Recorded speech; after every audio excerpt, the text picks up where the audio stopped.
Hello दोस्तों, यदि आप हमारे चैनल से नए जुड़े हैं तो हमारे चैनल एवी लाइव को सब्सक्राइब जरूर करें और अपने दोस्तों में शेयर करें।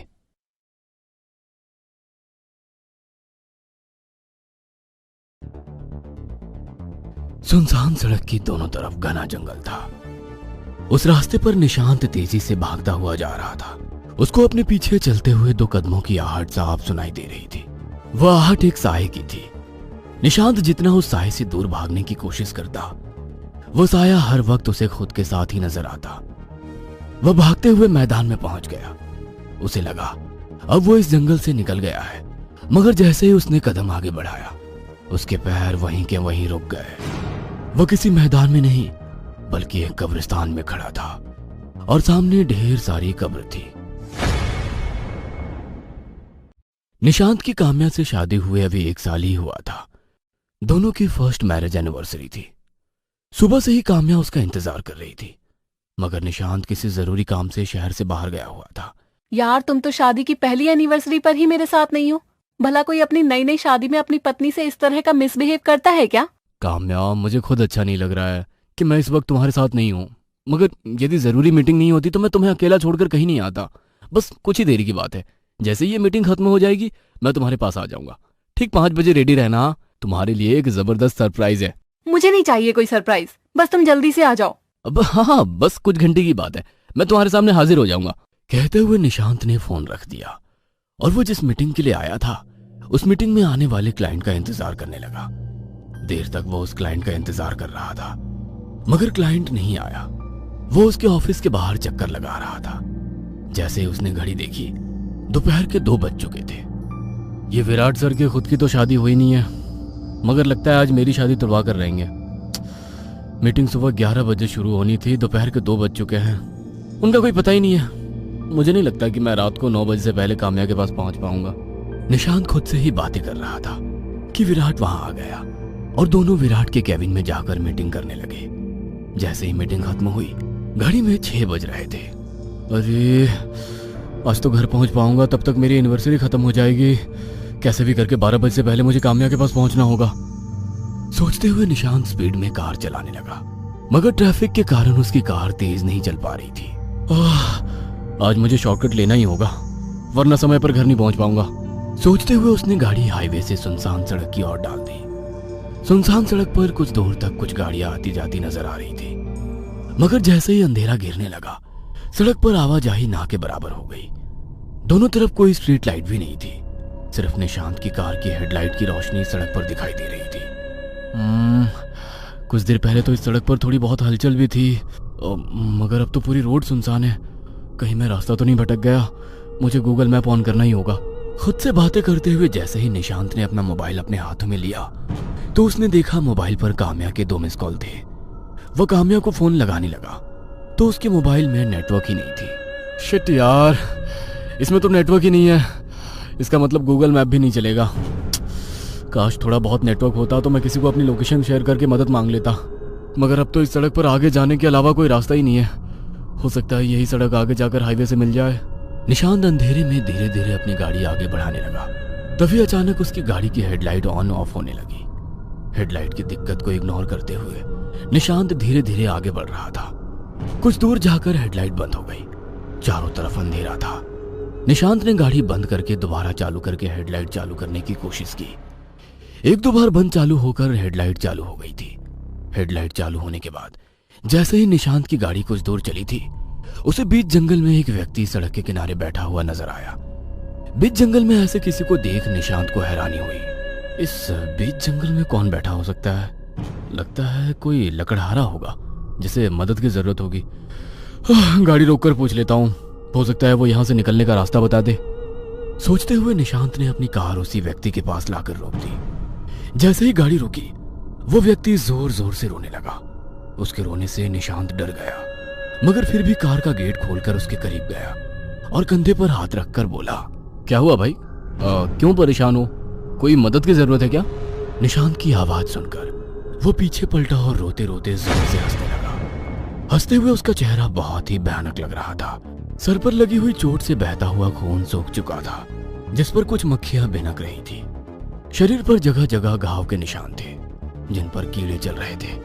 उसका ये रूप देखकर निशांत की चीख निकल गई। वह तेजी से भागने लगा और भागते हुए अपनी कार के करीब पहुंच गया। वो इंसान था या कुछ और? जो कोई भी था, थैंक गॉड मैं बच गया। कहते हुए उसने जैसे ही अपनी कार का गेट खोला, कार की पिछली सीट पर वही व्यक्ति बैठा हुआ था। निशांत अपनी कार को छोड़कर वहां से भागने लगा। उसको अपने पीछे चलते हुए 2 कदमों की आहट साफ सुनाई दे रही थी। वो आहट एक साये की थी। निशांत जितना उस साये से दूर भागने की कोशिश करता, वह साया हर वक्त उसे खुद के साथ ही नजर आता। वह भागते हुए मैदान में पहुंच गया। उसे लगा वो जंगल से निकल गया है, मगर जैसे ही उसने कदम आगे बढ़ाया, उसके पैर वहीं के वहीं रुक गए। वह किसी मैदान में नहीं, बल्कि एक कब्रिस्तान में खड़ा था और सामने ढेर सारी कब्रें थी।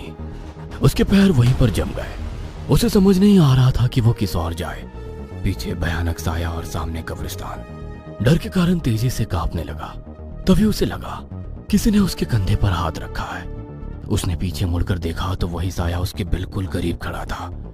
उस साये ने उसे तेजी से धक्का दिया और निशांत एक कब्र के ऊपर जा गिरा। जैसे वो गिरा, कब्र में से 2 हाथ निकलकर बाहर आए और उन्होंने निशांत को पकड़ लिया। निशांत खुद को छुड़ाने के लिए बेचैन हो रहा था। वो उन हाथों की पकड़ से छूटकर तेजी से भागने लगा। देर तक भागने के बाद उसे महसूस हुआ कि वो जहां खड़ा था वहीं है। उसके आसपास चमगादड़ मंडराने लगे। पास ही पेड़ पर बैठा हुआ उल्लू रो रहा था। ऐसा कैसे हो सकता है? मैं कब से भाग रहा हूं और यहां से हिला भी नहीं। अचानक मौसम बदलने लगा। तेज हवा चलने लगी। बिजली कड़क रही थी। तभी कब्र से निकला हुआ हाथ निशांत की ओर बढ़ रहा था। दूसरी तरफ वो साया ठीक उसके सामने खड़ा था। पसीने से लथपथ निशांत को अब भगवान याद आने लगे थे। वह कब्रिस्तान के बीचों बीच खड़ा होकर हनुमान चालीसा पढ़ने लगा। जय हनुमान ज्ञान गुण सागर, जय कपीसतिहु लोक उजागर। आधी अधूरी बोलते हुए वो हनुमान चालीसा पढ़ रहा था। वो हाथ जो कब्र से बाहर निकले थे, उन हाथों ने अब निशांत के पैरों को पकड़ लिया था। वो हाथ उसे पैरों से घसीटते हुए कब्र के अंदर ले गए। निशांत जोर से चीखने लगा। जैसे ही वो चीखा, वो वापस उसी जंगल में था जहां उसकी कार थी और सामने वही साया खड़ा था।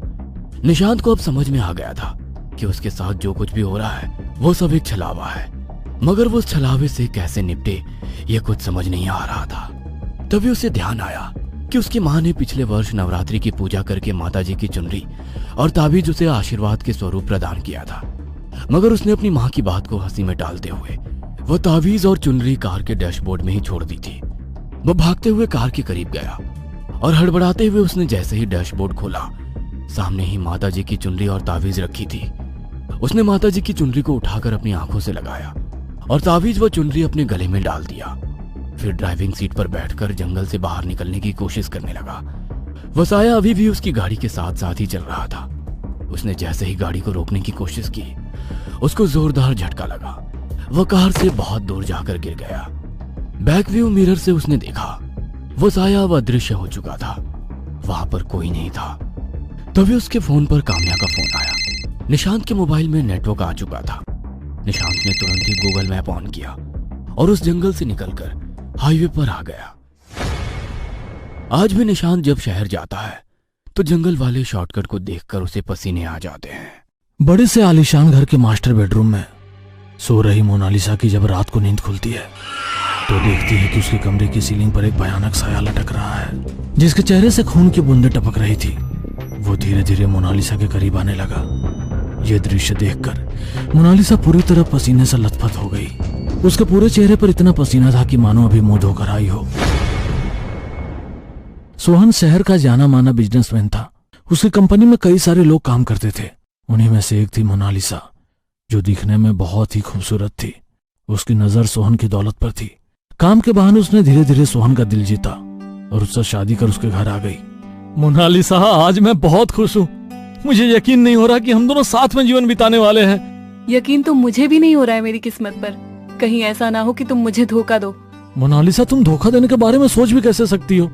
मैंने तुम्हें दिलो जान से चाहा है और फिर आज रात हमारी सुहाग रात है और तुम धोखे के बारे में बात कर रही हो। सोहन, हमारी सुहाग रात तभी होगी जब तुम मेरी कुछ शर्तों को मानोगे। शर्त? कैसी शर्त? तुम अपनी पूरी जायदाद मेरे नाम कर दो। कहीं ऐसा ना हो कि तुम मेरा यूज करके मुझे धोखा दे दो। जब तक तुम ऐसा नहीं करोगे तब तक तुम मेरे करीब नहीं आ सकते। कहते हुए मोनालिसा अपने सुहागरात पर ही अपने पति से अलग सो जाती है। अगले दिन ही सोहन ने वकील को बुलाकर अपनी सारी जायदाद मोनालिसा के नाम कर दी। मोनालिसा अब सोहन के साथ बहुत अच्छे से रहती थी, मगर अपने मन में सोहन को अपने रास्ते से हटाने का सोचने लगी। एक रात उसे मौका मिल ही गया। जब घर में कोई नहीं था, उसने सारे नौकर को छुट्टी दे दी। देर रात जब सोहन ऑफिस से घर लौटा तो पूरे घर में अंधेरा था। सिर्फ उसके कमरे में हल्की हल्की रोशनी नजर आ रही थी। वो अपने नौकर और मोनालिसा को आवाज देने लगा। जब किसी ने कोई रिप्लाई नहीं किया तो वो मोबाइल की रोशनी में धीरे धीरे अपने कमरे की ओर बढ़ने लगा। कमरे से लाइट रोमांटिक म्यूजिक की आवाज आ रही थी। सोहन एक्साइटेड हो गया। उसे लगा शायद मोनालिसा ने उसके लिए कुछ सरप्राइज प्लान किया है। जल्दी जल्दी भागते हुए अपने कमरे में पहुंचा। मोनालिसा बेड पर उसका इंतजार कर रही थी। उसे इस तरह देख सोहन के दिन भर की थकान दूर हो गई। अपने हाथ का ऑफिस बैग साइड के काउच पर रखकर वो मोनालिसा के करीब पहुंचा। जैसे ही उसने मोनालिसा की गालों पर किस किया, पीछे से दो लोग आए और उन्होंने एक भारी चीज से सोहन के सर पर वार कर दिया। सोहन वहीं तड़पकर बेहोश हो गया। उन लोगों ने तुरंत सोहन के शरीर को चेक किया तो सोहन जिंदा था। अरे ये तो अभी जिंदा है। क्या फर्क पड़ता है, जिंदा है तो मर जाएगा। जल्दी से इसे बोरी में डालो और इसे ले जाकर घर के पीछे जो गड्ढा खुदा है उसमें डाल दो। किसी को कानों कान खबर नहीं होनी चाहिए। गड्ढा पूरी तरह से भर देना। सोहन उस समय जिंदा था, मगर मोनालिसा की बातें सुनकर उसके जिंदा रहने की इच्छा मर गई। वो धीमी आवाज में बोला, मोनालिसा, तुमने मुझे बहुत बड़ा धोखा दिया है। मैं लौट कर जरूर आऊंगा, तुमसे बदला लेकर रहूंगा। उसकी बात सुनकर मोनालिसा जोर जोर से हंसने लगी और बोली, बदला तो तब लोगे जब जिंदा रहोगे। गड्ढे में अपनी अंतिम सांस लेना। Good bye mister. मोनालिसा के कहने पर उन लोगों ने जिंदा ही सोहन को गड्ढे में दफना दिया। कुछ दिनों तक तो मोनालिसा सोहन के लापता होने की अफवाह फैलाकर उसे ढूंढने का नाटक करती थी, मगर जैसे ही लोग सोहन को भूल गए, मोनालिसा उसकी दौलत पर ऐश करने लगी। ऐसे ही एक रात को वो अपने पुराने बॉयफ्रेंड के साथ टाइम स्पेंड कर रही थी। तभी उसके कमरे के दरवाजे पर दस्तक दी। दोनों हैरान हो गए क्योंकि घर में उन दोनों के अलावा और कोई नहीं था। रूम के दरवाजे पे दस्तक कौन कर रहा है? घर पे तो कोई नौकर भी नहीं है। कोई नहीं है, तुम्हें गलतफहमी हुई होगी, चलो सो जाते हैं। कहते हुए उसने मोनालिसा को अपनी बाहों में लेकर पलंग पर चला गया। तभी मोनालिसा को कांच में किसी की परछाई नजर आई। उसने अपने फ्रेंड को धक्का देकर खुद से दूर किया और दरवाजा खोलकर चेक किया तो दरवाजे पर कोई नहीं था। वो लौटकर वापस अपने पलंग पर आकर लेट गई। जैसे ही उसे नींद लगने लगी, ऐसा लगा किसी का हाथ उसके ऊपर है।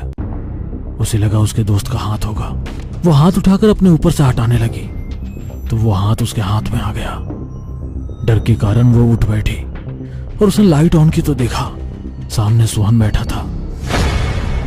उसकी आंखों की जगह काले गड्ढे और चेहरे और सर पर लगी चोट के कारण बहता हुआ खून नजर आ रहा था। उसने डर के कारण आंखें बंद कर ली और तभी कुछ टूटने की आवाज आई। उसने जैसे ही आंखें खोली तो सामने कोई नहीं था। एक काली बिल्ली उसके पलंग पर बैठी हुई थी।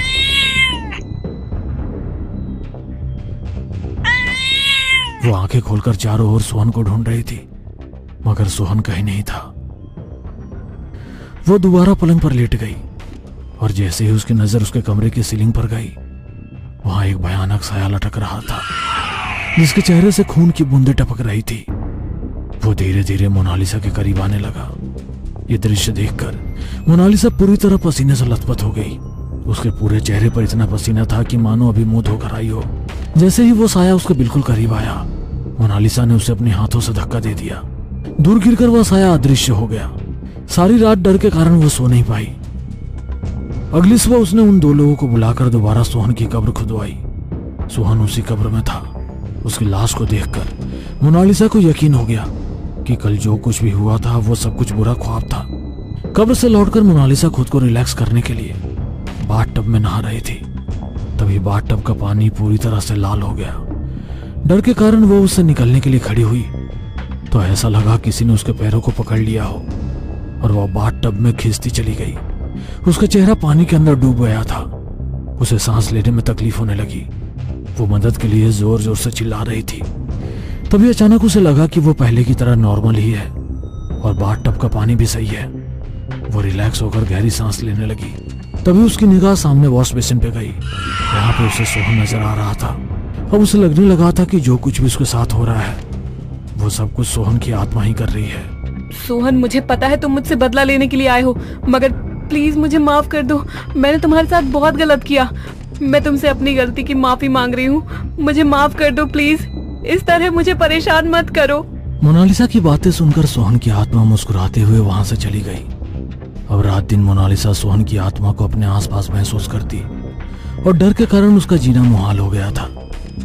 एक दिन ऑफिस में कुछ लोगों के साथ मीटिंग चल रही थी। वो कंप्यूटर स्क्रीन पर अपनी प्रेजेंटेशन लोगों के साथ शेयर करने लगी।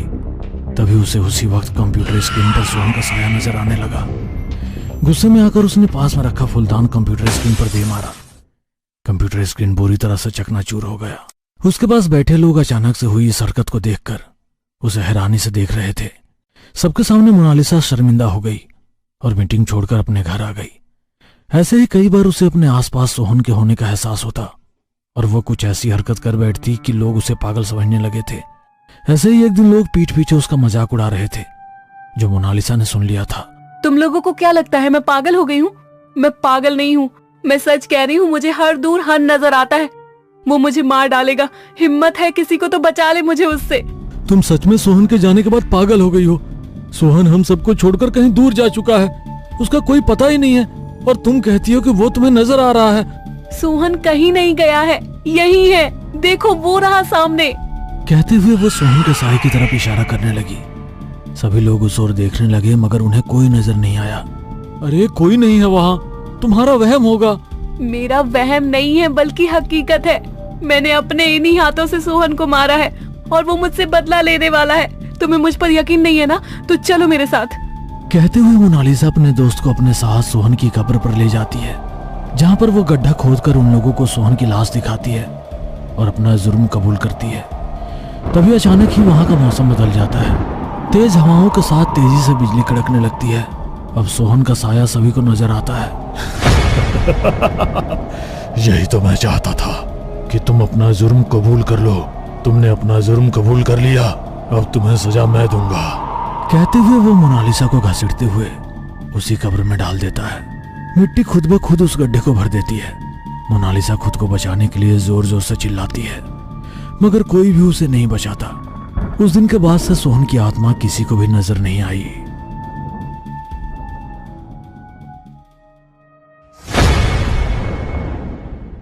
ये बात उन दिनों की है जब मैं कॉलेज की छुट्टियों में अपने घर आया हुआ था। मैं अपने कमरे में तकियों को बाहों से लपेटे अपनी गर्लफ्रेंड से बात कर रहा था। तभी मुझे रोहन के कमरे से चीखने की आवाज आई। छोड़ दो मुझे, मैं कहता हूँ छोड़ दो, वरना मैं किसी को भी जिंदा नहीं छोड़ूंगा, किसी को भी नहीं।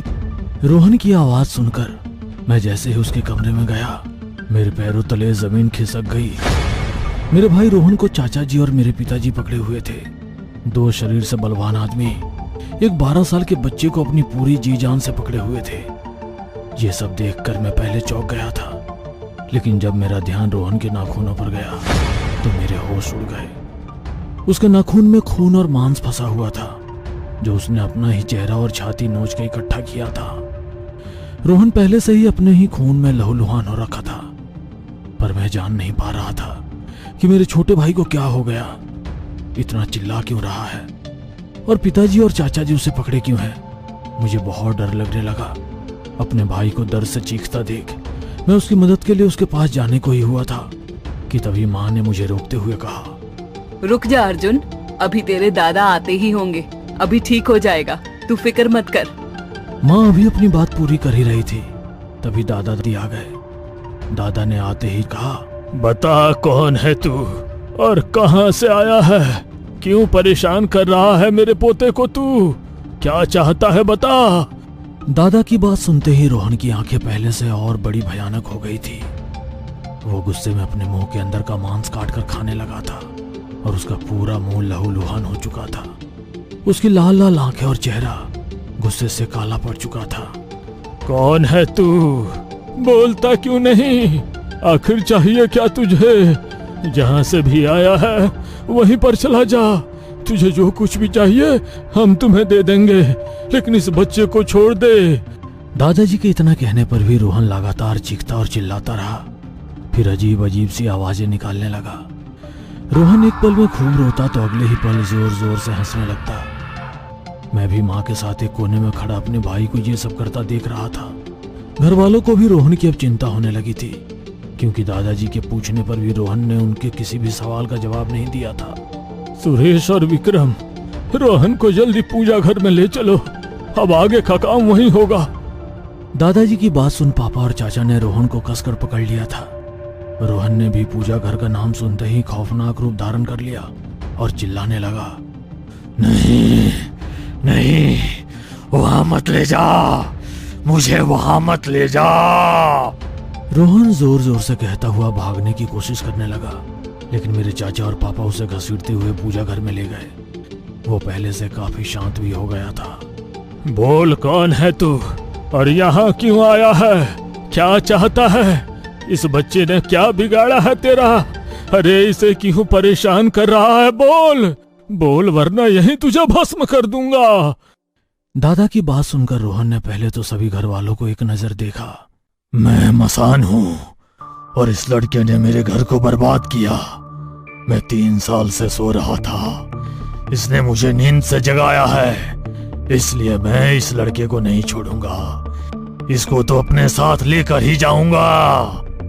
बहुत देर बाद रोहन ने हम सबसे कुछ कहा था, जिसे सुन सभी घर वाले दंग थे। माँ, ये मसान क्या होता है? रोहन ठीक तो हो जाएगा ना माँ? अर्जुन, छोटे बच्चों की आत्माओं को मसान कहते हैं। ऐसे बच्चे जो किसी गंभीर बीमारी या बड़ी बेरहम मौत मरते हैं, और जब उनकी कोई इच्छा अधूरी रह जाती है तब वो इंसानों को परेशान करते हैं, जैसे अभी तेरे भाई को कर रहा है। माँ की बातें मैंने बड़ी ध्यान से सुनी थी। मैं इस बारे में सोच ही रहा था। तो इस बच्चे को छोड़ दे, इससे जो कुछ भी हुआ अनजाने में हुआ होगा।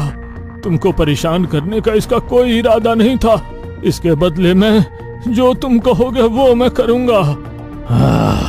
ठीक है, तो सबसे पहले तुम मेरा स्थान बनवा दो और लाल कपड़े में सिंदूर और अंडा और पेड़ा मेरे स्थान पर रख दो। मैं इस शरीर को छोड़ दूंगा। ठीक है, आज ही ये सब काम करवा दिया जाएगा। तुम इसे छोड़ दो और अब यहाँ से चले जाओ। दादा के कहते ही मेरे भाई को एक झटका जैसा महसूस हुआ और वो वहीं बेहोश होकर जमीन पर गिर गया। हम सब उसे कमरे में ले आए और कुछ देर साथ रहने के बाद हम अपने अपने काम में लग गए थे कि तभी रोहन की आवाज पूरे घर में गूंज गई। माँ, मुझे भूख लगी है, जल्दी खाना दो। उसकी ये आवाज सुनकर मैं रोहन को सही सलामत देख खुश था, पर मेरी ये खुशी ज्यादा देर तक रहने वाली नहीं थी। ऐसा नहीं है कि दादा ने मना से किया हुआ वादा पूरा नहीं किया था, बल्कि 2 दिन के अंदर ही रोहन की बताई हुई जगह पर एक मसान का स्थान बनवा दिया गया था और वहां पर लाल कपड़े में सिंदूर और अंडा पेड़ा चढ़ा दिया। 2 दिन तक सब नॉर्मल रहा, लेकिन तीसरे दिन भाई ने फिर से पहले जैसा चीखना चिल्लाना शुरू कर दिया था। सभी लोग असमंजस में थे, क्योंकि जो भी मसान ने मांगा था दादाजी ने वो सब कर दिया। एक बार फिर से दादा और दादी जी को घर बुलाया गया और इस बार दादा पहले से भी ज्यादा गुस्से में थे। फिर आ गया यहाँ, हमेशा के लिए कैद होना चाहता है? जो तूने कहा था वो सब कुछ तुझे दिया, फिर भी तू इस बच्चे को परेशान कर रहा है।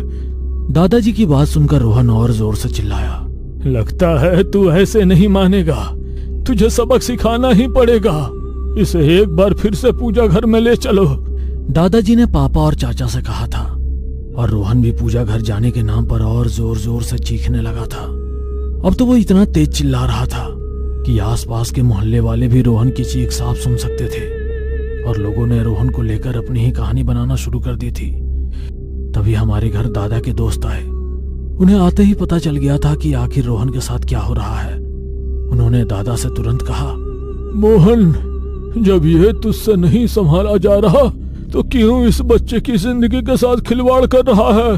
तुझे पता है ना, ये मसान बड़ा ही उज्जड़ है। किसी से शमशान के अघोरी लीलाधर को भुलवा लो।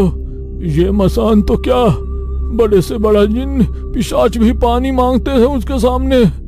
अपने दोस्त की बात सुनकर दादा ने कुछ सोचते हुए चाचा से तुरंत कहा, विक्रम, जल्दी जाओ और अघोरी लीलाधर को ले आओ। गांव के बाहर नदी के पास ही शमशान है। वही अघोरी लीलाधर अपने 2 शिष्यों के साथ रहते थे। मेरे चाचा शमशान पहुंचकर रोहन की तकलीफ उन्हें बता दी। अघोरी लीलाधर भी हमारी मदद के लिए तैयार हो गए थे। फिर कुछ देर बाद अलख निरंजन कहते हुए घर में प्रवेश हुए। दादा ने अघोरी लीलाधर को देखते ही उन्हें प्रणाम किया और अपने दिल की बात बता दी, जिसे सुनकर अघोरी लीलाधर ने कहा, चिंता ना करें, मैं अभी उस दुष्ट को यहाँ से भगा देता हूँ, बस थोड़ा सा सब्र रखिए। इतना कहकर अघोरी लीलाधर आंख बंद करके ध्यान में बैठ गए। फिर कुछ देर बाद अघोरी लीलाधर ने आंखें खोली और कहा, मुझे महसूस हो रहा है कि आसपास कोई और भी दुष्ट आत्मा है जिसके इशारे पर यह सब हो रहा है, लेकिन चिंता की कोई बात नहीं। जिस बच्चे को यह दुष्ट परेशान कर रही है उसे लेकर आओ। लीलाधर की बात सुनकर चाचा और पापा रोहन को अघोरी लीलाधर के सामने ले आए थे। अघोरी लीलाधर ने मेरे भाई रोहन का हाथ पकड़ा और पूछा, बोल कौन है तू और यहाँ क्यों आया है? इस बच्चे को क्यों परेशान कर रहे हो? बोल वरना। अघोरी लीलाधर ने पूछते हुए कुछ मंत्र बुदबुदाए ही थे। तभी मेरा भाई चिल्लाने लगा कि अघोरी ने तुरंत ही शमशान की सिद्ध की हुई भभूति रोहन के माथे पर लगाते हुए कहा, अगर अपनी भलाई चाहता है तो बिना हिले डुले सीधा बैठा रहे और जो कुछ मैं पूछूं उसका ठीक ठीक जवाब देना, वरना तुझे हमेशा के लिए एक बोतल में कैद कर दूंगा। अघोरी की आवाज में ना जाने क्या था। मेरा छोटा भाई बिल्कुल शांत हो गया। नहीं नहीं, ऐसा मत करना, मैं सब सच बताऊंगा। बोल कौन है तू और इस बच्चे को क्यों परेशान कर रहा है? जब तुझे तेरा स्थान और भोग मिल गया था तो फिर क्यों लौट कर आया? मैं मसान हूं, मैं अपनी मर्जी से नहीं आया। मेरा स्थान और भोग मिलने पर मैं तो चला गया था, लेकिन ये सब एक पिशाच देख रहा था जो मेरे स्थान के बगल में ही रहता है, जिसने मुझे ये सब करने के लिए मजबूर किया है। बोला अगर उसकी बात नहीं मानी तो मुझे कैद कर लेगा और मेरे हाथों मासूम बच्चों को मरवाएगा।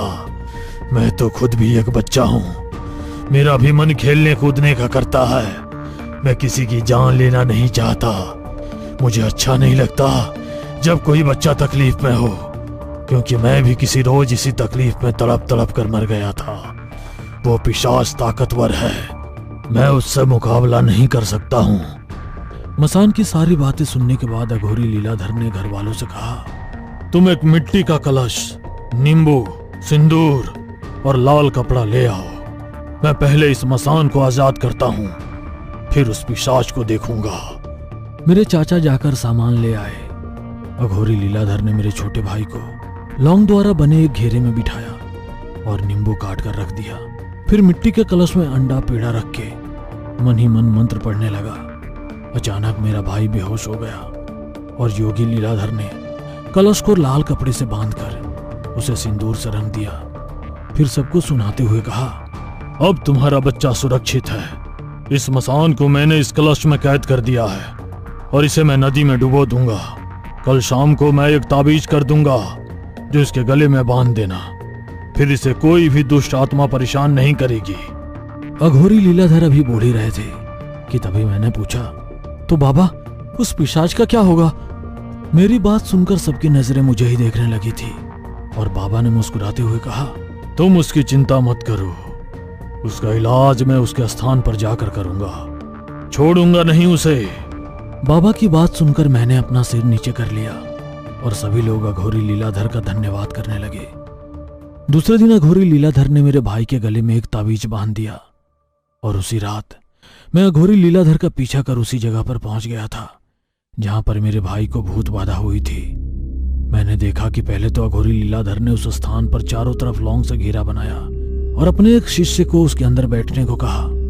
घेरे के अंदर बैठने से शिष्य डर रहा था, पर उसे अपने गुरु पर पूरा भरोसा था। फिर जैसे ही उसने घेरे में कदम रखा तो उसका शरीर कांपने लगा। उसकी आंखों की पुतलियां सफेद हो गई थी। वो किसी खूंखार जानवर की तरह चिल्ला रहा था, चीख रहा था, तू मुझे कैद करने आया है? तू जानता भी है मैं एक पिशाच हूँ। तेरे जैसे को तो मैं तड़पा तड़पा कर मार डालता हूँ। पिशाच ने अघोरी लीलाधर से कहा था, पर अघोरी ने पिशाच की सारी बातें एक कान से सुन दूसरे से निकाल दी थी और कुछ मंत्र बुदबुदाते हुए शमशान की सिद्ध करी हुई राख उस पर छिड़कने लगे थे, जिससे घेरे के अंदर बैठे उस शख्स के जिस्म पर जख्म बन गए थे, जिससे खून निकलने लगा था। वो अब दर्द में और तड़पने लगा था। पिशाच को दर्द में तड़पता देख अघोरी ने मंत्रों का उच्चारण और तेज कर दिया, जिसे सुन अघोरी के अंदर बैठा शख्स दर्द से जमीन पर रेंगने लगा था। उसने पहले तो अपने नाखूनों से अपना जिस्म नोचा और जमीन में गड्ढा कर उसमें समाने की कोशिश करने लगा, पर अघोरी अपने मंत्रों से उस पिशाच को जितना तड़पा सकता था उसे उतना तड़पाया। फिर एक छोटे मटके में अंडा फोड़ते ही शिष्य अपने आप ही बेहोश होकर जमीन पर गिर गया और अघोरी ने छोटे मटके को लाल कपड़े से बांधा और वापस शमशान चला गया। मैं आज भी अक्सर उस जगह पर जाकर बैठ जाता हूं जहां मेरे भाई को उस मसान ने परेशान किया था, और उस मसान को पिशाच ने। मुझे तो ऐसा कुछ नहीं लगा, लेकिन हाँ, एक अजीब सी ठंडक जरूर महसूस होती है। अब ये भूत है, मसान है या फिर पिशाच, मुझे नहीं पता, लेकिन कुछ तो है, इतना तो मैं यकीन से कह सकता हूं।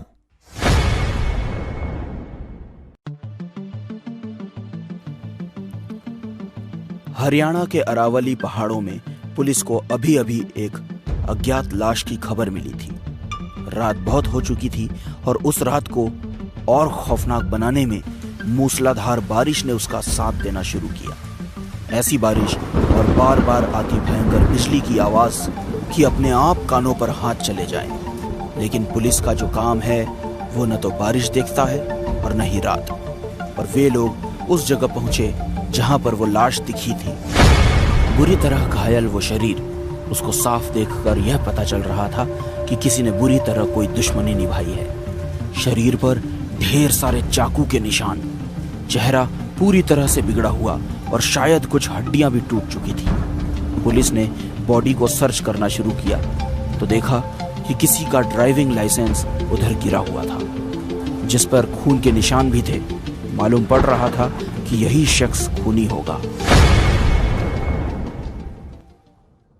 सुमित और अमन को हरियाणा से निकले हुए कुछ समय हो गया था। करीबन उन्होंने 400 किलोमीटर तक की दूरी तय कर ली थी। बाहर कड़ाके की सर्दी पड़ रही थी और पेट में चूहे दौड़ रहे थे। दोनों ने ढाबे पर रुककर अभी खाना ऑर्डर किया ही था कि तभी उनकी नजर गंदी हो चुकी गाड़ी पर गई। तभी सुमित ने ढाबे पर काम कर रहे एक छोटे से बच्चे से कहा, अरे छोटू, वो गाड़ी धो दे यार। गाड़ी धुलवाकर खाना खाकर दोनों ढाबे से बाहर निकलकर गाड़ी में बैठे ही थे कि तभी गाड़ी के बोनट पर एक उल्लू आकर बैठ गया और अपना सर घुमाकर विंडशील्ड से दोनों को घूरने लगा। सुमित ने विंडो नीचे करके हाथ बाहर निकाला और बोला, क्या बे उल्लू, जंगल का रास्ता भूलकर यहाँ आ गया? चल निकल यहाँ से, हट, चल हट। सुमित गाड़ी स्टार्ट करने ही वाला था कि तभी उसकी डिक्की से आवाज आई। सुमित ने डिक्की चेक की, डिक्की खुली पड़ी थी, इसलिए उसने इस बात के बारे में ज्यादा सोचा नहीं और गाड़ी स्टार्ट करके चल पड़ा।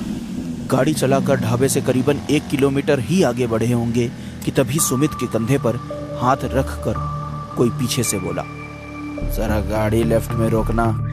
अमन चिल्लाया, अबे गाड़ी क्यों रोकी? इतनी तेज ब्रेक कोई लगाता है क्या? सुमित ने जो कहा उसको सुनने की उम्मीद अमन को नहीं थी। भाई, किसी ने पीछे से मेरे कंधे पर हाथ रखकर गाड़ी साइड में लगाने के लिए कहा। हाँ, पीछे भूत बैठा है ना, चल हट, साइड में आ, मैं गाड़ी चलाऊंगा। रात की उतरी नहीं है तेरी अब तक लगता है। अमन ने सीट बदलकर गाड़ी ड्राइव करना शुरू किया। बाहर पड़ रही ठंड इतनी बढ़ रही थी कि अब वो उस सर्दी को अंदर भी महसूस कर पा रहे थे। और अमन ने गाड़ी का ब्लोअर ऑन कर दिया। अभी कुछ ही दूर गए होंगे कि इस बार अमन ने ब्रेक मारे। अब तुझे क्या हुआ बे? यार, किसी ने मुझे भी पीछे से कहा, जरा ब्लोअर मिडल में करना। सुनसान सड़क, घंघोर कोहरा और अगल बगल के जंगल से आती आवाजें उनकी इस सिचुएशन को और भी डरावनी बना रही थी। दोनों बात कर ही रहे थे कि गाड़ी की छत पर जोर से कुछ गिरने की आवाज आई। दोनों एक दूसरे का मुंह देखने लगे कि अब क्या नई मुसीबत आने वाली है। फिर भी हिम्मत करके जब दोनों उतरे तो सर के बेहद करीब से एक उल्लू उड़ता हुआ गया और पास के पेड़ के एक शाख पर जाकर बैठ गया। देखकर लग रहा था कि मानो वो उन्हें ही देखकर आवाज कर रहा हो। भाई, ये वही उल्लू है क्या जो शुरू में हमारी गाड़ी पर आकर बैठ गया था? पता नहीं यार, पर ये उल्लू हम लोगों को इतना घूर क्यों रहा है? उस उल्लू से ध्यान हटाकर जब गाड़ी की छत पर देखा तो कुछ नहीं था, पर वहां पर एक डेंट जरूर था। दोनों की समझ में नहीं आया कि यह हुआ क्या था, पर बिना ज्यादा दिमाग लगाए वो गाड़ी के अंदर बैठे ही थे कि इस बार आवाज पीछे से आई। दोनों ने हिम्मत कर दोबारा गाड़ी से बाहर निकल कर देखा तो एक पिछली बार की तरह गाड़ी के पीछे वाले हिस्से में भी बस एक डेंट के अलावा कुछ भी नहीं था। वो दोनों इधर उधर देख ही रहे थे कि गाड़ी की सामने की तरफ से इस बार एक जोरदार आवाज आई। सुमित और अमन दोनों दौड़कर आगे गए तो देखा कि एक डेंट गाड़ी के आगे भी था और इस बार भी आसपास कोई नहीं था। वो दोनों ये सोच ही रहे थे कि उनके साथ आखिर हो क्या रहा है। तभी गाड़ी की छत पर आकर वो उल्लू बैठ गया। उन्होंने तभी अपनी गाड़ी में से एक पानी की बोतल निकाली और जंगल में भागे। अमन, मुझे तो कुछ बहुत बड़ी गड़बड़ लगती है, चल आसपास कुछ जगह ढूंढते हैं। करीबन 300 मीटर ही अंदर गए होंगे, परंतु उनकी सांसें फूलने लगी। रुककर हांफते हुए पानी की एक बोतल से पानी पीने के लिए मुंह ऊपर किया ही था कि देखा कि डाल पर वही उल्लू बैठा हुआ था। सुमित, ये कहां फंसा दिया तूने मुझे? ये उल्लू हमारा पीछा ही नहीं छोड़ रहा है। अमन, जंगल की तरफ भागते हैं और इस बार रुकना नहीं है। दोनों बिना पानी पिए ही जंगल के अंदर भागे। थोड़ी दूर पर उन्हें एक बल्ब जलता हुआ दिखाई दिया। उस रोशनी की ओर जब वो आगे बढ़े तो देखा कि उधर एक छोटा सा मकान था। सुमित और अमन को ये चीज अजीब लगनी चाहिए थी, लेकिन वो दोनों इतने डरे हुए थे कि ये छोटी सी रोशनी भी उनको कंफर्टेबल फील करवा रही थी। घर के सामने पहुंचे तो देखा कि उसके आगे के गेट पर ताला लगा हुआ था। तभी सुमित बोला, भाई, बरामदे का दरवाजा खुला हुआ है और उधर लाइट भी दिख रही है, क्यों ना आज रात यहीं गुजार लें? हाँ, जगह तो डरावनी है, पर उस गाड़ी वाली जगह से तो बेहतर ही है। साथ ही साथ इधर लाइट भी है। दोनों ने वहीं रात गुजारने की सोची। चारों तरफ घना जंगल, जंगल में रात का सन्नाटा, कीड़ों की आती लगातार आवाज। दोनों चुपचाप उधर बैठे थे और यही सोच रहे थे कि आखिर उनके साथ ये सब क्या हो रहा है। तभी अचानक टीन के छप्पर से एक जोरदार आवाज आई। दोनों ने एक दूसरे को देखा और तुरंत खड़े होकर आगे गए और घूमकर दोनों ने देखा तो वही उल्लू उन्हें घूर रहा था। वो दोनों उल्लू को भगाने की कोशिश कर रहे थे। उस पर 2-3 पत्थर भी फेंक कर देखे, लेकिन सारी कोशिशें बेकार। अब इस वक्त अमन बहुत तंग आ चुका था। पिस्तौल निकाल, उड़ा दे इस साले उल्लू को। सुमित ने निशाना लगाया और गोली चलाई। अंधेरे में यह तो नहीं दिखा कि क्या गोली उल्लू को लगी, पर वो उल्लू वहां से उड़कर जंगल की ओर चला गया। सुमित और अमन चैन की सांस ले ही रहे थे कि तभी सुमित का फोन बजा। फोन की आवाज सुनते ही अमन इतना डर जाता है कि सुमित को बुलाता है। साले, तुझे कहा था ना अपना फोन बंद रखना, मरवाएगा साले, चल ऑफ कर ये फोन अपना। सुमित ने तुरंत अपना फोन ऑफ किया। इतने में ही जो आवाजें उन्हें परेशान कर रही थी वो फिर से एक बार सुनाई दी। यहां रुके तो जानवर की मौत मारे जाएंगे, इससे अच्छा तो अपनी गाड़ी के ही पास जाते हैं। कड़ाके की ठंड में सुनसान जंगल से होते हुए दोनों एक मेन रोड के पास पहुंचते हैं तो उन्हें दूर दूर तक अपनी गाड़ी नजर नहीं आती है। ये ले, अब अपनी गाड़ी ही गायब हो गई है। गाड़ी छोड़, उस ढाबे पर चलते हैं जो यहां से 1 किलोमीटर दूर है।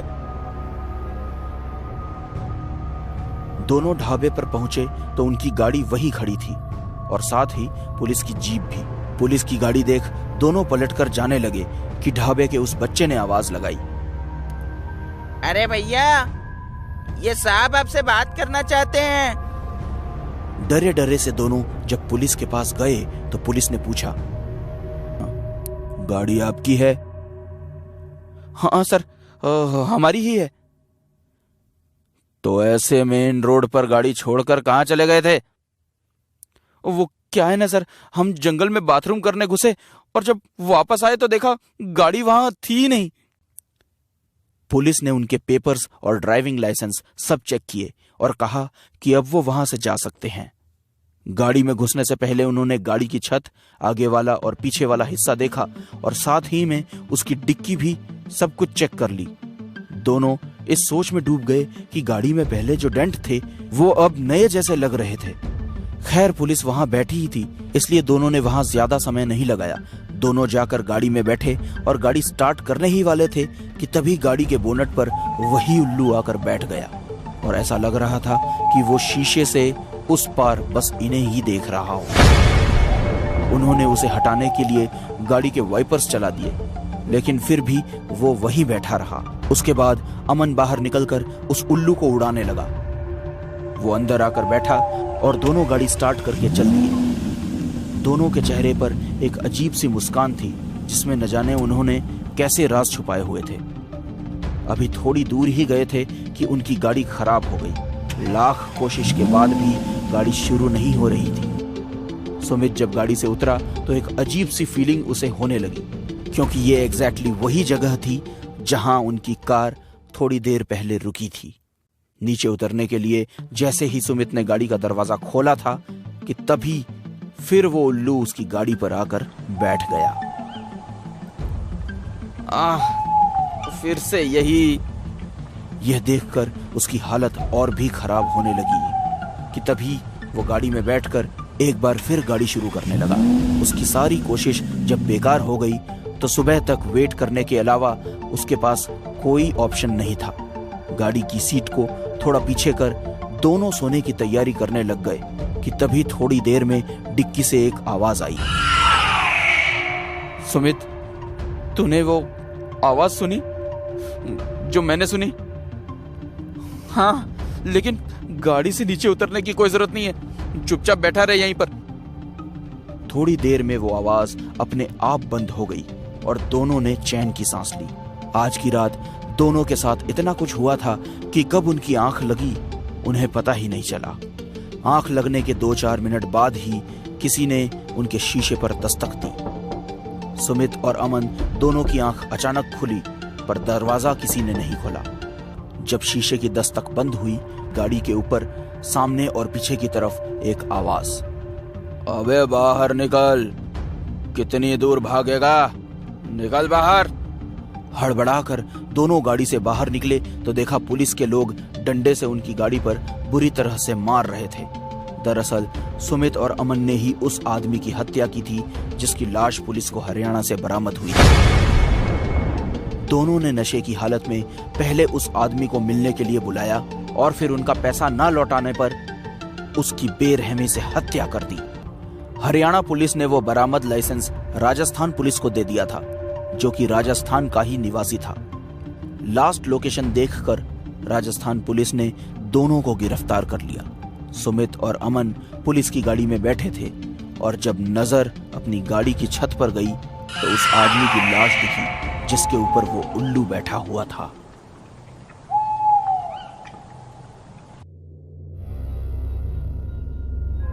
बेंगलोर में रहने वाले रौनक और पूर्वा की अभी नई नई शादी हुई थी और अपने खानदान के रिवाज के हिसाब से शादी के महीने भर के अंदर अपने कुल देवता का आशीर्वाद लेना होता था और इसलिए रौनक पूर्वा को लेकर अपने पुश्तैनी घर आया था, जो कि बेंगलोर से दूर एक कस्बे में था।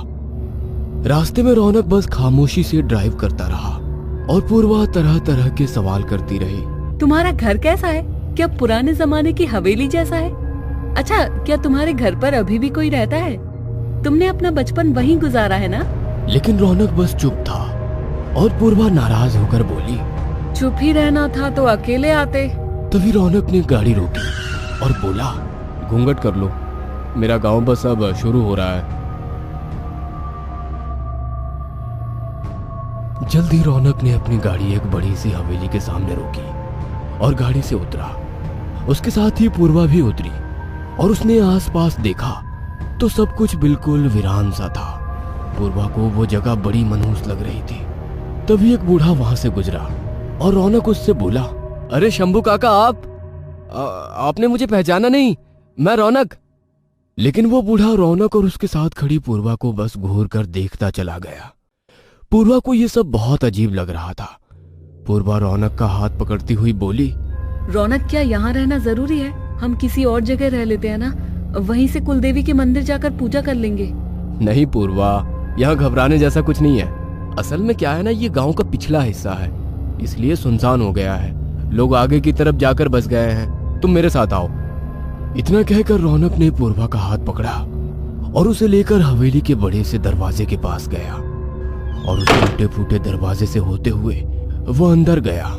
हवेली के बाहर बड़ा सा बगीचा था जो अब बिल्कुल उजड़ चुका था। बड़ी बड़ी घास उग गई थी और हवेली भी बहुत जर्जर स्थिति में थी। दीवारों से सारे रंग उखड़ चुके थे। पूर्वा चारों तरफ देखती हुई बोली, ये तो किसी भूत बंगले जैसा लगता है। तभी पूर्वा की नजर हवेली के सबसे ऊपर बने एक कमरे पर गई और उसे लगा जैसे वहां खड़ा कोई उन लोगों को देख रहा है। और पूर्वा घबराती हुई बोली, रौनक, वो देखो, वहाँ कोई है। और रौनक ने उस तरफ देखते हुए कहा, यहाँ कोई नहीं है पूर्वा। इस जगह पर सालों से कोई नहीं रह रहा। मेरी माँ के मौत के बाद ये जगह बिल्कुल ही वीरानी है। बल्कि माँ भी अपने अंतिम दिनों में मेरे साथ ही थी, यहाँ नहीं। शाम होने के करीब आ चुकी थी और अब बिल्कुल वक्त नहीं था कि कमरों की सफाई करके वहां रहा जाए। इसलिए रौनक और पूर्वा ने हॉल में ही साफ सफाई कर अपने लिए सोने जितनी जगह बना ली और अपने साथ लाए खाने पीने के सामान से काम चला लिया। हॉल में ही लेट गए। रौनक देख रहा था कि पूर्वा डरी हुई है। रौनक पूर्वा का हाथ पकड़ते हुए बोला, तुम डर क्यों रही हो? मैं हूं ना तुम्हारे साथ, और ये जगह तो मेरा ही घर है। मेरा बचपन यहाँ बीता है। और पूर्वा रौनक को गले लगाती हुई बोली, वो सब तो ठीक है रौनक, लेकिन इस जगह की हालत तो देखो, यहाँ लाइट तक नहीं है। वो तो अच्छा हुआ हम अपने साथ टॉर्च ले आए। रौनक पूर्वा को शांत करता हुआ बोला, ये सब छोड़ो, अभी हम हमारी बात करते हैं। इतने में ऊपर वाले कमरे से कुछ जोर से गिरने की आवाज आई और रौनक और पूर्वा दोनों हड़बड़ाकर उठकर बैठ गए। पूर्वा डरती हुई बोली, ये क्या था रौनक? शायद कुछ गिर गया होगा। कबाड़ी तो भरे हुए हैं ना। और तुम रुको, मैं एक बार देख कर आता हूँ। और रौनक टॉर्च लेकर ऊपर की तरफ बढ़ गया। रौनक उस कमरे की तरफ बढ़ा जहां से वो आवाज आ रही थी और उसने जैसे ही कमरे को खोला वहां सब कुछ बिल्कुल शांत हो गया। ऐसा लग ही नहीं रहा था कि इस कमरे में कोई हलचल हो रही थी। तभी उसकी नजर गई सामने लगी एक अलमारी पर जिसके कुंडी में एक बड़ा सा त्रिशूल फंसा हुआ था। रौनक उस तरफ बढ़ा और उसने धीरे से त्रिशूल को खींचकर देखते हुए कहा, ये त्रिशूल यहाँ क्यों है? तभी उसे पूर्वा की चीख की आवाज सुनाई दी और वो भागता हुआ नीचे की तरफ बढ़ा। दूसरी तरफ रौनक के जाते ही पूर्वा को ऐसा लगा जैसे उसके बगल में कोई बैठा हुआ है और किसी के सांसों की गर्मी पूर्वा को अपने चेहरे पर महसूस हो रही थी। पूर्वा ने चौंकते हुए अपने बगल में देखा तो कोई नहीं था। पूर्वा धीरे से बोली, कौन है यहाँ? उसको लगा जैसे उसके कान में कोई बोला है, तुम्हारी मौत। यह सुनकर पूर्वा चीख पड़ी और पूर्वा के चीख की आवाज से रौनक भागता हुआ उसके पास आया। क्या हुआ पूर्वा, तुम चीखी क्यों? पूर्वा अजीब तरह से मुस्कुराकर बोली, कुछ नहीं रौनक, मुझे ऐसा लगा जैसे यहाँ कोई बिल्ली थी। तुम आओ ना, तुम लेट जाओ, मैं तुम्हारे पैर दबा देती हूँ, तुम बहुत थक गए हो। उसके बाद पूर्वा ने रौनक को जबरदस्ती लिटा दिया और उसके पैर दबाने लगी और बड़े प्यार से रौनक की तरफ निहारने लगी। रौनक मुस्कुराकर बोला, क्या बात है पूर्वा, तुम्हारा ये रूप, इसके बारे में मुझे नहीं पता था। हाँ, अभी तो तुम देखते जाओ मेरे कितने रूप हैं। तुमने मुझे मेरा रूप दिखाने का मौका ही कहाँ दिया। रौनक आंख बंद करके लेट चुका था और पूर्वा अजीब नजरों से रौनक की तरफ देखकर मुस्कुरा रही थी। अगली सुबह जब पूर्वा जागी तो उसने देखा हवेली का हिस्सा काफी साफ सुथरा हो चुका था और रौनक वहां नहीं था। तभी उसकी नजर अपने सामान पर पड़ी। उसका बैग खुला हुआ था और उसकी सारी चीजें बिखरी हुई थी। साथ ही साथ उसकी शादी का वो दुपट्टा जो मंदिर जाने के लिए लेकर आई थी, वो पूरा जला हुआ था। ये क्या हुआ? तभी उसे बाहर से रौनक की आवाज आई। पूर्वा, क्या तुम जाग चुकी हो? अब जल्दी जाकर नहा लो, हमें मंदिर के लिए निकलना है। और पूर्वा उस दुपट्टे को वापस बैग में रखती हुई नहाने के लिए चली गई। पूर्वा के जाते ही उसका बैग का चैन अपने आप खुल गया और उसके सारे सामान निकलकर इधर उधर बिखर गए और पूर्वा की शादी से जुड़ी सारी चीजें धू धू करके जलने लगी। उधर से गुजरते हुए रौनक ने जब ये सारी चीजें देखी तो वो हैरान रह गया। उसने जल्दी जल्दी किचन से पानी लाकर आग को बुझाया और बोला, ऐसे कैसे हो गया? तभी उसने देखा सामने से मुस्कुराती हुई पूर्वा आ रही है। पूर्वा, ये सब कैसे हो गया? दरअसल किचन में जो माचिस रखी थी ना, वो सील गई थी, तो बस मैं जला जला कर देख रही थी, तो शायद यहाँ कोई चिंगारी चली गई होगी और मेरा ध्यान नहीं गया होगा। एनीवेज ये सब चीजें इम्पोर्टेंट नहीं है, सामान ही तो है। चलो ना, थोड़ी देर तुम और मैं बाहर बैठते हैं। रौनक पूर्वा के इस अजीब बिहेव पर हैरान था, लेकिन वह चुपचाप पूर्वा के साथ चला जा रहा था। बाहर दरवाजे के पास लगे बड़े से आईने के सामने से गुजरते हुए रौनक के कदम जहां थे वहीं थम गए, क्योंकि उसने देखा कि आईने में उसकी परछाई तो दिख रही है, लेकिन पूर्वा नहीं दिख रही थी। रौनक कभी घबराकर पूर्वा की तरफ देखता, कभी आईने की तरफ। तभी पीछे से उसे पूर्वा की आवाज सुनाई दी। ओह गॉड, ये क्या हुआ रौनक? मेरी चीजें कैसे जल गई? रौनक ने घबराकर पीछे देखा तो उसने पाया कि पूर्वा परेशान सी अपनी चीजों को देख रही है। रौनक भागता हुआ उसके पास गया। तुम यहाँ हो तो मेरे साथ कौन था? तुम्हारे साथ? मैं तो अभी नहा कर आई हूँ। मुझे लगता है तुम सही कह रही थी पूर्वा, यहाँ कुछ तो गड़बड़ है, क्योंकि पहले कल रात जिस तरीके से तुमने मेरे साथ बिहेव किया और फिर अभी। कल रात को तो मुझे याद ही नहीं। तुम्हारे जाने के बाद हुआ क्या? शायद माँ जो कहती थी सही कहती थी। एनीवे पूर्वा, जल्दी चलो, हमें यहाँ से अभी के अभी निकलना होगा। रौनक ने अभी इतना ही कहा था कि तभी हवेली के सारे खिड़की दरवाजे अपने आप बंद हो गए और हवेली में चारों तरफ अंधेरा फैल गया और वहाँ हंसी ठहाके की आवाज, तो कभी वो आवाज रोने में बदल जाती, कभी पायल की झंकार में बदल जाती, तो कभी कंगन की खनखन आहट में बदल जाती। पूर्वा और रौनक को ऐसा लगने लगा था जैसे कोई तेजी से उनके इर्द गिर्द नाच रहा है। और पूर्वा बोली, रौनक, ये सब क्या हो रहा है? तभी रौनक और पूर्वा के सामने एक काला साया उभरने लगा और पूर्वा डरते हुए रौनक के पीछे जाकर खड़ी हो गई और इन दोनों के देखते ही देखते वो काला साया एक लाल साड़ी वाली औरत में बदल गया। उसका चेहरा बुरी तरीके से झुलसा हुआ था और उसके चेहरे से खून और कीड़े टपक रहे थे। पूर्वा को उसे देखकर घिन आने लगी थी। तो आखिर तुम मुझे पहचान गए पतिदेव? और उसने जैसे ही रौनक को पतिदेव कहा, पूर्वा हैरानी से बोली, रौनक, क्या तुम इसे जानते हो? कौन है ये? इससे पहले रौनक और कुछ बोलता, रौनक को लगा जैसे किसी ने उसे तेजी से धक्का दिया है और रौनक दूर जाकर गिर गया।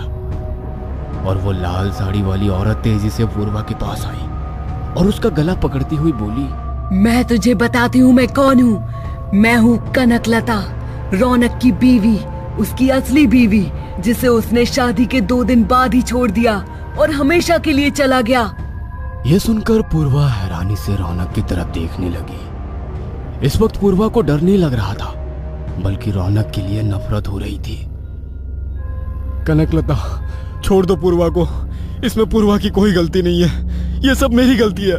देखो, मैं तो तुमसे शादी नहीं करना चाहता था, बल्कि मैं तो शादी ही नहीं करना चाहता था। मैं तो अपनी पढ़ाई करना चाहता था, अपना करियर बनाना चाहता था। वो तो माँ ने मेरी शादी तुमसे जबरदस्ती करा दी, लेकिन जबरदस्ती शादी तो हो गई, लेकिन मैं तुम्हें अपनी पत्नी नहीं मान पाया और मैं चला गया।